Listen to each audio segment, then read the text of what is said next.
Oreo is a brand that hardly needs an introduction. Most of us are very familiar with the chocolate sandwich cookie because it was such a large part of our childhood snacking experience.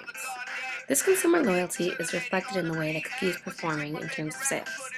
You could say that they are crushing the cookie competition. Nabisco, the company that produces Oreo, has 42.8% of all cookie sales, almost 3 times as much as Keebler, its closest competitor. With over 1.5 billion in annual sales, Oreo by itself blows the next cookie on the list, Chips Ahoy, another Nabisco product, out of the water. Forbes even named it a category killer because it holds 41% of the entire cookie market. Oreos are generally higher priced than other cookies, but consumers are willing to pay this higher price because of the extreme senses of nostalgia and childhood magic associated with the brand. Oreo has done a great job at maintaining these strong emotional ties with consumers through advertisements that aim to capture not only the young, but the young at heart as well.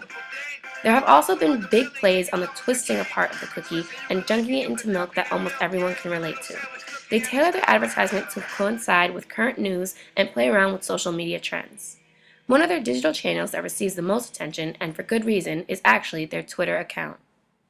Oreo continues to capture consumers' hearts through its down-to-earth and relatable tweets. They capitalize on seasonal changes, holidays, and current events to make the most of this interactive platform. An example can be seen with the numerous Halloween videos they keep posting on their Twitter through another popular platform, Vine. What really earns Oreo recognition in the Twitter sphere, however, is their always appropriate, real-time reactions. Famously, they tweeted this photo during the blackout of Super Bowl 47 just this year. Even more endearing has been the witty banter they have partaken in with competitors. In both scenarios that are being shown, Kit Kat and AMC, Oreo makes sure to maintain a friendly, albeit cool air as opposed to ignoring or bashing the competing brands, two things internet roaming generations do not respond well to. It is undeniable that Oreo does a great job of reaching its intended audiences on Twitter. Just by quickly comparing the number of followers Oreo has to Chips Ahoy and Kit Kat, both formidable opponents in their respective markets, we see that clearly Oreo stands alone. At around 200,000 followers, Oreo's social media presence can hardly be compared to Chips Ahoy, not even 1,000 followers, or Kit Kat, just under 44,000 followers. If you're on the internet right now, you know that anything that is relevant is on BuzzFeed.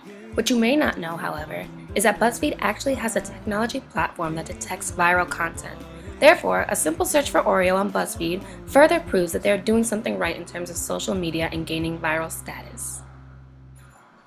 Following the same style that we have seen thus far, Oreo continues to present itself as an interactive brand and leverages that by posting engaging content on their YouTube channel that isn't strictly advertisements. The songs that have been playing in the foreground of this video are actually all variations of their Wonder If I Gave an Oreo campaign. Different YouTube artists have recorded their renditions of Wonder If I Gave an Oreo, and they are all featured here. Oreo is wisely using music to reach target audiences because it is easy to relate to multiple audiences at once, music being such a transient medium. Each artist represents a unique genre of music, from Japanese pop to artists discovered on America's Got Talent. Surprisingly, their YouTube channel does not have that many views compared to how popular they are on Twitter. Views on individual videos range anywhere between 18,000 and 80,000, with one video, an outlier, with 150,000 views. This actually leads us into areas of opportunity that Oreo can move into in the digital space. Recently, there has been a lot of media attention on a study that claims that Oreos are just as addictive as cocaine. In reality, the study simply proves what we all know by now. Big-name snack foods are mostly all manufactured so that they do have addictive qualities.